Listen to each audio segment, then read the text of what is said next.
ఈరోజు మిమ్మల్ని అధ్యక్ష అని పిలవడానికి అవకాశం ఇచ్చినటువంటి ఆదోని ప్రజలకు ధన్యవాదాలు తెలుపుతా ఉన్నాను. ఇదే సందర్భంలో ఇది మంచి చర్చ అధ్యక్ష.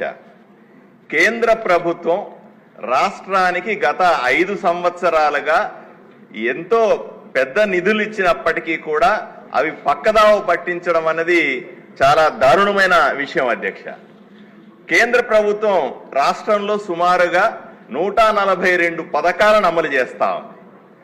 వీళ్ళు జగన్మోహన్ రెడ్డి గారి ప్రభుత్వంలో మనం చూసాం, నవరత్నాల పేరు మీద 9 రత్నాలు పథకాలు ఇస్తే రాష్ట్రమంతా బాగుపడుతుందని ప్రజలు నమ్మించినారు. నవరత్నాల్లో కూడా మీరు చూస్తే అధ్యక్ష, మొట్టమొదటిది గృహ పథకం అయితే దానికి 100% నిధులు ఇచ్చేది కేంద్ర ప్రభుత్వమే. అదేవిధంగా ఆరోగ్యశ్రీ అయినా సరే లేదా ఇంకోటి అయినా సరే అన్ని పథకాలకు కేంద్ర ప్రభుత్వమే డబ్బులు ఇస్తున్నా అవన్నీ మావే అని చెప్పుకొని ప్రచారం చేసుకుంది జగన్మోహన్ రెడ్డి గారి ప్రభుత్వం. దీన్ని మనమందరూ కూడా చాలాసార్లు ఖండించాం. నేను చాలాసార్లు చెప్పాను అధ్యక్ష, గ్రామీణ ప్రాంతాల్లో 100 రూపాయలు ఖర్చు పెడితే 80 రూపాయలు కేంద్ర ప్రభుత్వం సరాసరి పథకాలకు ఇస్తుంది అని చెప్పాను.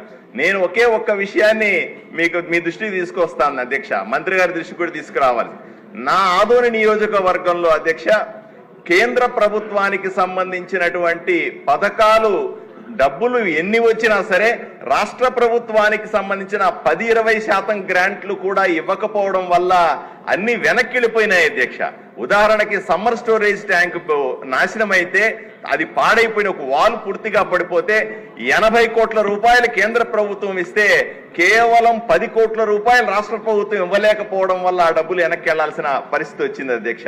అంతేందుకు ఇంటింటి కొళాయి పేరుతో జల జీవన్ మిషన్ కింద 100కు 100% నిధులు కేంద్ర ప్రభుత్వం ఇస్తే ఈ రోజు కూడా 50% మించకుండా 50% కూడా ఇళ్లకు ఇంటింటి కొళాయి ఇవ్వకపోవడం ఎంతో దారుణమో ఆలోచన చేయండి. అదేవిధంగా డ్రైనేజ్ అయినా సరే, రోడ్లు వెడల్పు చేసే కార్యక్రమం అయినా సరే, కనీసం యువత ఆడుకోవడానికి ఇండోర్ స్టేడియంకి సంబంధించిన పెద్ద ఎత్తున నిధులు కేంద్ర ప్రభుత్వం ఆదోని నియోజకవర్గానికి పంపిస్తే దాన్ని కూడా సద్వినియోగం చేసుకోకుండా వెనక్కు పంపించేసి లేదా పక్కదావ పట్టించిన ఘనత జగన్మోహన్ రెడ్డి గారి ప్రభుత్వం.